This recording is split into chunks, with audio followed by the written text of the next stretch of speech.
ಇಲ್ಲಿ inner solar system, outer solar system ಅಂದರೆ ಏನು ಅಂತ ತಿಳ್ಕೋಬೇಕು.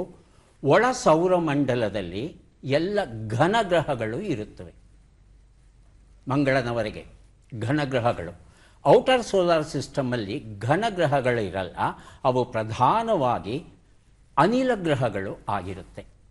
ಹಾಗಾಗಿ ಘನಗ್ರಹಗಳು ಇರುವಂಥ ಈ ಒಳ ವ್ಯವಸ್ಥೆಯಲ್ಲಿ ಇರ್ತಕ್ಕಂಥ ಒಂದೇ ಒಂದು ಕುಬ್ಜ ಗ್ರಹ, ಡ್ವಾರ್ಫ್ ಪ್ಲಾನೆಟ್ ಅಂತ ಹೇಳ್ತೇವೆ, ಅದು ಯಾವುದು ಅನ್ನೋದು ಪ್ರಶ್ನೆ ಆಗಿತ್ತು.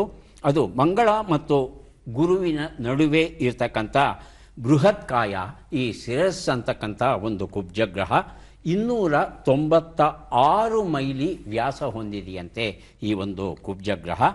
ಸೌರಮಂಡಲ ಯಾವಾಗ ರೂಪುಗೊಳ್ಳುತ್ತೋ ಆವಾಗಲೇ ಈ ಕುಬ್ಜಗ್ರಹವು ರೂಪುಗೊಂಡಿದೆ ಅಂತ ಹೇಳ್ತಾರೆ. ಮೊದಲು ಈ ಕುಬ್ಜಗ್ರಹದಲ್ಲಿ ಸಮುದ್ರ ಇತ್ತು ಅಂತ ಒಂದು ನಂಬಿಕೆ ವಿಜ್ಞಾನಿಗಳದ್ದು. ಈಗ ಅಲ್ಲಿ ನೀರು ಇಲ್ಲ, ಆದರೆ ಬರೀ ಮಂಜು ತುಂಬಿ ಹೋಗಿದೆಯಂತೆ. ಈ ಒಂದು ಕುಬ್ಜಗ್ರಹ ಒಳ ಸೌರಮಂಡಲ ಇದೆ. ಹೊರ ಸೌರಮಂಡಲದಲ್ಲಿ ಸಾಕಷ್ಟು ಕುಬ್ಜಗ್ರಹಗಳು ಉಂಟು.